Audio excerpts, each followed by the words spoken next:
నమస్తే, welcome to VPR economics. మనం national incomes యొక్క ప్రొవిజనల్ ఎస్టిమేషన్స్ 2023-24 సంవత్సరానికి సంబంధించినటువంటి ప్రొవిజనల్ ఎస్టిమేషన్స్ అనేవి మనకి మే 31న ఎన్ఎస్ఓ అనేది రిలీజ్ చేయడం అనేది జరిగింది. సో మనం ఈ జాతీయ ఆదాయ అంచనాలని తెలుసుకుంటూ ఉన్నాం. గత వీడియోలో మనం జీడిపి యొక్క గణాంకాలను చూసాం. ఏ ధరల్లో? స్థిర ధరల్లో జీడిపి యొక్క గణాంకాలని, అదేవిధంగా Q4లో ఈ జీడిపి అనేది ఎంత ఉత్పత్తిని సాధించింది, ఎంత గ్రోత్ రేట్ సాధించింది అనేటువంటి అంశాలని గత వీడియోలో డిస్కస్ చేసాం. మీరందరూ కూడా ఈ వీడియో చూడడానికి ముందు లేదా మీరు ఆ వెబ్సైట్ నుంచి MOSPI ministry of statistics and programme implementation మంత్రిత్వ శాఖ వెబ్సైట్ నుంచి మీరు ఈ రిపోర్ట్ని డౌన్లోడ్ చేసుకోవచ్చు. సో ఇది చేసుకున్న తర్వాత మీరు ఒక్కసారి నేను ఆల్రెడీ భారత్ దూకుడు అనే పేరుతో సెకండ్ అడ్వాన్స్డ్ ఎస్టిమేషన్స్ వచ్చేటప్పుడు దీనికి సంబంధించిన బేసిక్స్ అనేది వీడియో చేశాను. అంటే Q1 త్రైమాసికాలు అంటే ఏంది, అదేవిధంగా ప్రొవిజనల్ ఎస్టిమేషన్స్ అంటే ఏంది, ఫస్ట్ అడ్వాన్స్డ్ ఎస్టిమేషన్స్ అంటే ఏంది, సెకండ్ అడ్వాన్స్డ్ ఎస్టిమేషన్స్ అంటే ఏంది, అదేవిధంగా ఈ జాతీయ ఆదాయ అంచనాల్లో ఎటువంటి మార్పులు తీసుకొచ్చారు అనేది ఆ వీడియోలో బేసిక్స్ అనేవి చెప్పాను. అది ఒక్కసారి చూడండి. చూసిన తర్వాత మీరు ఆ రిపోర్ట్ని అర్థం చేసుకోవాలంటే మీకు జాతీయ ఆదాయం కాన్సెప్ట్స్ పైన కొంత అవగాహన అనేది ఉంటే అది మీరు ఈజీగా చదువుకోవడానికి అవకాశం ఉంది. సో అది మీరు చదువుతున్నప్పుడు మీకు ఏ డౌట్ వచ్చినా, దాంట్లో ఏ డౌట్ వచ్చినా కామెంట్ చేయండి, రిప్లై అనేది ఖచ్చితంగా మీకు ఇస్తారు. అయితే ఇప్పుడు ఈ వీడియోలో మనం ఈ జీడిపిని మనం 2 రకాలుగా లెక్కిస్తామని చెప్పుకున్నాం. మార్కెట్ ధరల్లో, ఉత్పత్తి కారకాల ఖరీదృష్ట్యా లెక్కిస్తాం. సో మార్కెట్ ధరల్లో లెక్కించేటప్పుడు జీడిపిని కూడా 2 రకాలుగా మరలా లెక్కిస్తాం. అది స్థిర ధరలో లెక్కిస్తాం, ప్రస్తుత ధరలో లెక్కిస్తాం. సో అలా మనం జీడిపిని మార్కెట్ ధరల్లో, GDP at market price at constant ప్రైస్నే మనం గ్రోత్ రేట్గా ప్రపంచంలో అన్ని దేశాలు కూడా ఫాలో అవుతున్నాయి, భారతదేశం కూడా అలానే ఫాలో అవుతుందని చెప్పాం. సో ఇప్పుడు ఈ వీడియోలో మనం జీడిపికి సంబంధించినటువంటి గణాంకాలని, అదేవిధంగా ఎన్డిపికి సంబంధించిన గణాంకాలని మనం ఈ వీడియోలో డిస్కస్ చేద్దాం. మనకి ఈ GDP at market price at current prices అంటే ఏం చెప్పు, ప్రస్తుత ధరలు లేదా నామమాత్రపు జీడిపి అంటాం. ఎందుకంటే ప్రస్తుత ధరలో లెక్కించేటప్పుడు జీడిపినే మనం నామినల్ జీడిపి అంటాం, నామమాత్రపు జీడిపి అంటాం. ఇక్కడ ఈ జీడిపి గణాంకాలు అనేవి మనకి ఇప్పుడు చెబుతున్నటువంటి అంశాలు మనం జాతీయ ఆదాయాన్ని 3 పద్ధతుల్లో లెక్కిస్తాం. అది ఒకటి ఉత్పత్తి మదింపు పద్ధతి, ఆదాయ మదింపు పద్ధతి, వ్యయ మదింపు పద్ధతి. అయితే మనకి టేబుల్లో 3 గురించి కూడా ఇచ్చాడు. ఇప్పుడు మనం చెప్పుకుంటున్నది ఏంటంటే ఇది ఉత్పత్తి మదింపు పద్ధతి, అదేవిధంగా ఆదాయ మదింపు పద్ధతుల ద్వారా వచ్చినటువంటి జీడిపి గురించి మనం చెప్తున్నాం. అంటే మనకి ఇది ఎలా వస్తుంది, మనకి ఉత్పత్తి మదింపు పద్ధతి జీడిపి మనకి జీవీఏ అట్ బేసిక్ ప్రైస్కి మనకి నెట్ ప్రొడక్ట్ ట్యాక్సెస్ కానీ కలిపితే మనకి జీడిపి అనేది వస్తుంది, జీడిపి అట్ మార్కెట్ ప్రైస్ అనేది వస్తుంది. సో ఇది ఇన్కమ్ మరియు ప్రొడక్షన్ అప్రోచ్లో మనం జీడిపిని లెక్కించేటటువంటి పద్ధతి. సో ఈ పద్ధతిలో మనకి ఈ డేటా అనేది ఇవ్వడం అనేది జరిగింది. ప్రస్తుతం మనం చెప్పుకుంటున్నది ఈ జీడిపి అట్ మార్కెట్ ప్రైస్కి ఈ డేటా మనకి ఇన్కమ్ అప్రోచ్, అదేవిధంగా ప్రొడక్షన్ అప్రోచ్, ఈ రెండింటిని కలిసి మనకి ఈ డేటా అనేది మనం డిస్కస్ చేస్తాం. సో ఇప్పుడు ఈ జీడిపి అట్ కరెంట్ ప్రైసెస్ కానీ మనం చూసుకున్నట్టుగైతే, జీడిపి అట్ కరెంట్ ప్రైసెస్ కానీ మనం చూసుకున్నట్టుగైతే, ఈ జీడిపి అట్ కరెంట్ ప్రైస్ ప్రస్తుత ధరల్లో జీడిపి అనేది 2021-22 సంవత్సరానికి 2021-22 సంవత్సరానికి ఎంత ఉత్పత్తిని సాధించామంటే 2,35,97,399 లక్షల కోట్ల ఉత్పత్తి అనేది సాధించాము. 2,35,97,399 లక్షల కోట్ల ఉత్పత్తి అనేది సాధించాం. ఏ సంవత్సరంలో?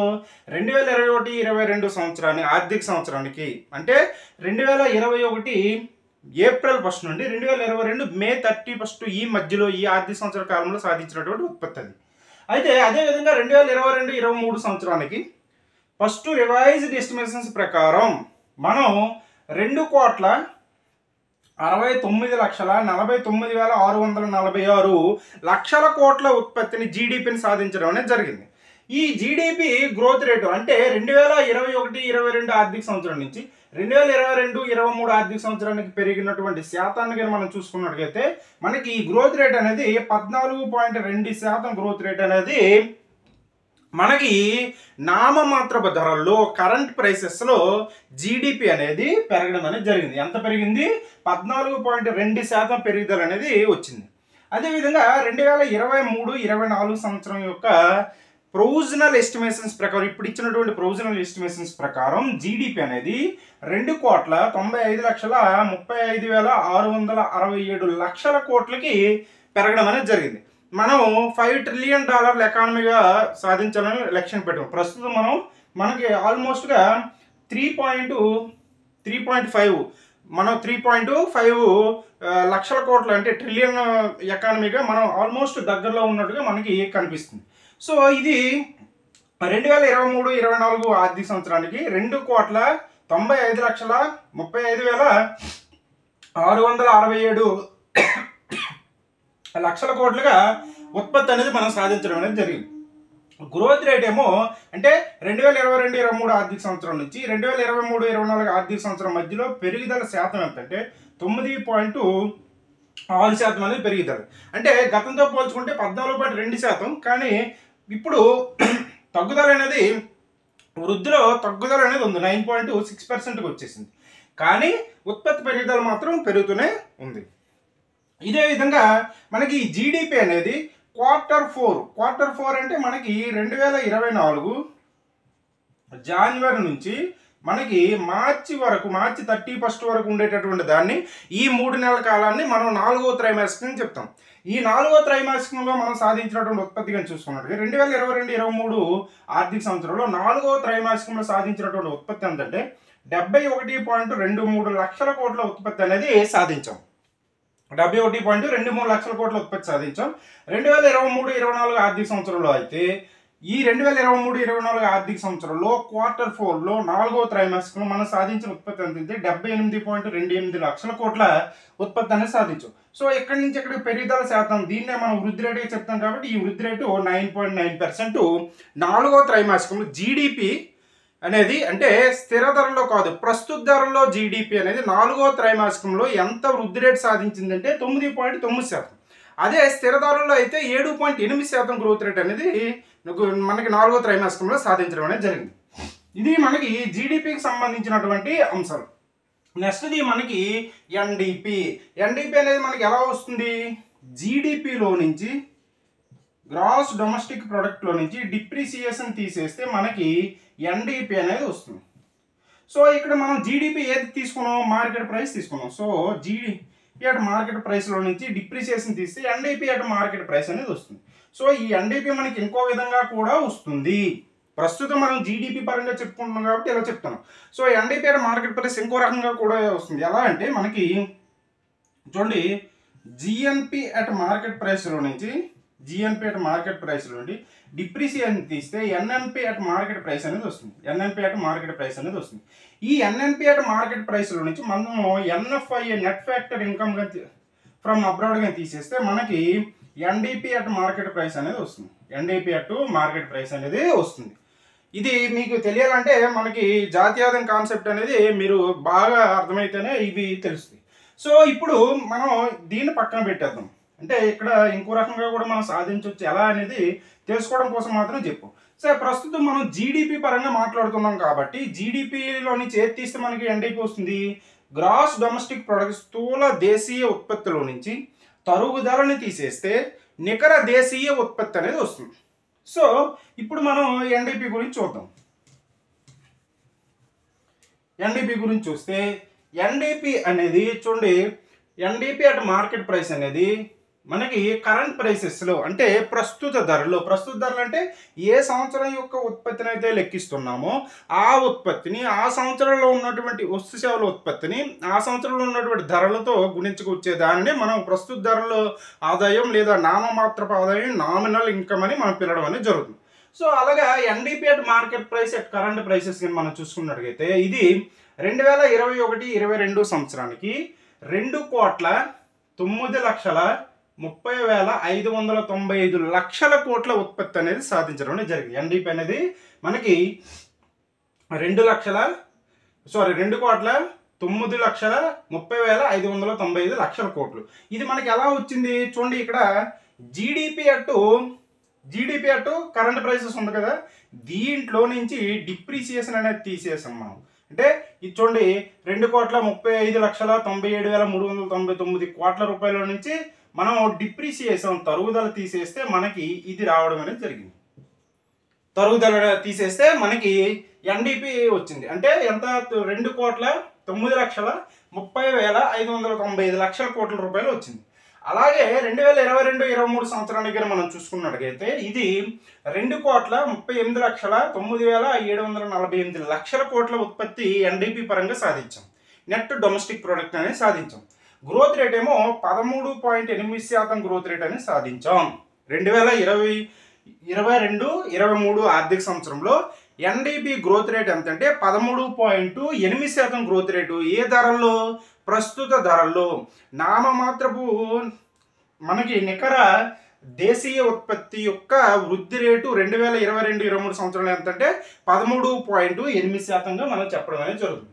అలాగే 2023-24 ఆర్థిక సంవత్సరంలో మనం ఎన్డిపి ఎంత సాధించామంటే 2,61,27,976 కోట్లు. ఇది ఎలా వచ్చింది మనకి చూడండి. ఇక్కడ ఇచ్చినటువంటి 2023-24లో ఇచ్చినటువంటి ఈ డేటాలో నుంచి, అంటే స్థూల ఉత్పత్తిలో నుంచి మనం డిప్రిసియేషన్ అనేది తీసేస్తే ఇది నికర అనేది వస్తుంది. అలా మనకి 2023-24 ఆర్థిక సంవత్సరానికి మనం 2,61,27,976 కోట్ల ఉత్పత్తి అనేది నికర ఉత్పత్తి సాధించాం.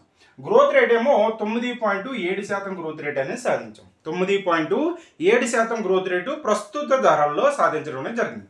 అదే మనకి ఎన్డిపి అనేది స్థిర ధరల్లో చూడండి, కాన్స్టెంట్ ప్రైసెస్ లేదా 2011 and 12 prices. Me constant prices అని ఇవ్వకుండా ఆ టేబుల్లో కొన్ని దగ్గర 2011-12 ప్రైసెస్ అని ఇచ్చాడు.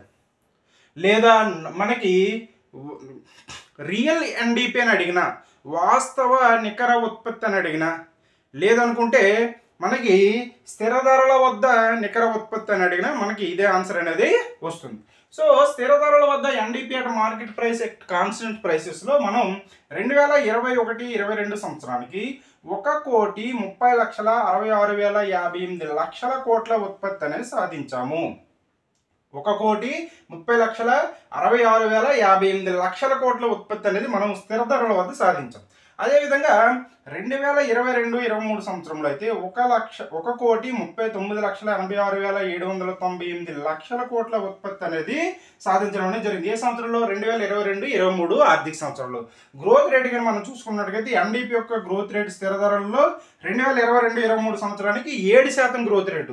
అదేవిధంగా మనకి ఇది ఇంకా బాగా గుర్తుండాలంటే జీడిపి గ్రోత్ రేట్ కూడా ఈ ఇయర్లో మనకి GDP at constant prices growth rate కూడా మనకి 7%గానే ఉంది. జీడిపి యొక్క 2022-23 ఆర్థిక సంవత్సరం జీడిపి గ్రోత్ రేట్ కూడా 7%, మనకి ఎన్డిపి గ్రోత్ రేట్ కూడా 7%. సో అలాగనే మీరు గుర్తుపెట్టుకోవచ్చు. నెక్స్ట్ 2023-24 ఆర్థిక సంవత్సరంకి అయితే మనకి 1,51,46,589 కోట్ల ఉత్పత్తి నికర ఉత్పత్తి మనం సాధించడం అనేది జరిగింది. 2023-24 ఆర్థిక సంవత్సరంలో మనము నికర ఉత్పత్తి ఎంత సాధించామంటే, స్థిర ధరల వద్ద నికర ఉత్పత్తి ఎంత సాధించామంటే 1,51,46,589 కోట్లు సాధించాం. వృద్ధి రేట్ ఏమో మనము 8.3% గ్రోత్ రేట్ సాధించాం. 8.3% గ్రోత్ రేట్ అనేది సాధించాం. అదే జీడిపి స్థిర ధరల వద్ద అయితే మనకి 22-23లో అయితే 7%, అదే 23-24లో అయితే 8.2% గ్రోత్ రేట్ అనేది మనం సాధించడం అనేది జరిగింది.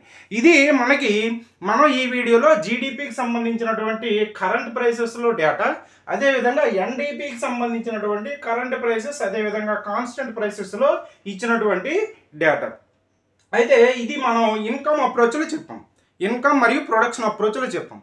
ఇంకో పద్ధతి ఏముంది మనకి ఉత్పత్తి మదింపు పద్ధతి, ఆదాయ మదింపు పద్ధతిలో జీడిపి చెప్పాం. సో వెయ్యి మదింపు పద్ధతిలో కూడా మనం జీడిపి అనేది ఇచ్చారు. సో అది కూడా మనం చెప్పాలి. వెయ్యి మదింపు పద్ధతిలో జీడిపి ఎంత వచ్చింది అనేది మనం చెప్పాలి. సో వెయ్యి మదింపు పద్ధతిలో కానీ ఉత్పత్తి మదింపు పద్ధతిలో ఏ విధంగా వచ్చినా మనకి ఒకే రకమైన జీడిపి అనేది వస్తుంది. కాకపోతే వెయ్యి మదింపు పద్ధతిలో మనం ఎలా లెక్కిస్తాం? మనకి ప్రైవేట్ ఫైనల్ కన్జంప్షన్, అదే గవర్నమెంట్ ఫైనల్ కన్జంప్షన్, ఇలాంటివన్నీ మనం ఆ ఫ్యాక్టర్స్ ఏమో ఎక్స్పోర్ట్, ఎగుమతులు, దిగుమతులు ఇటువంటివన్నీ తీసుకొని మనం గ్రాస్ ఫిక్స్డ్ క్యాపిటల్ ఫార్మేషన్ ఇటువంటివి తీసుకొని మనం జీడిపిని మనకి వెయ్యి మదింపు పద్ధతిలో లెక్కిస్తాం. సో మనం నెక్స్ట్ వీడియోలో ఏంటంటే ఈ జీడిపి వెయ్యి మదింపు పద్ధతిలో జీడిపి ఎంత ఉంది, అదేవిధంగా ఆ జీడిపిలో ప్రైవేట్ కన్జంప్షన్ వినియోగం ఎంత ఉంది, ప్రభుత్వ వినియోగం ఎంత ఉంది, ఎగుమతులు దిగుమతులు ఎన్ని ఉన్నాయి, స్థిర ధరల వద్ద ఎన్ని ఉన్నాయి, అదేవిధంగా ప్రస్తుత ధరల్లో ఎంత ఉన్నాయి అనేటువంటి అంశాలని మనం నెక్స్ట్ వీడియోలో డిస్కస్ చేద్దాం. ఇది మనం ఈ వీడియోలో చెప్పుకున్నటువంటి అంశం. ఈ వీడియో కనుక మీకు నచ్చినట్టయితే లైక్ చేయండి, షేర్ చేయండి, సబ్స్క్రైబ్ చేయండి. Thank you.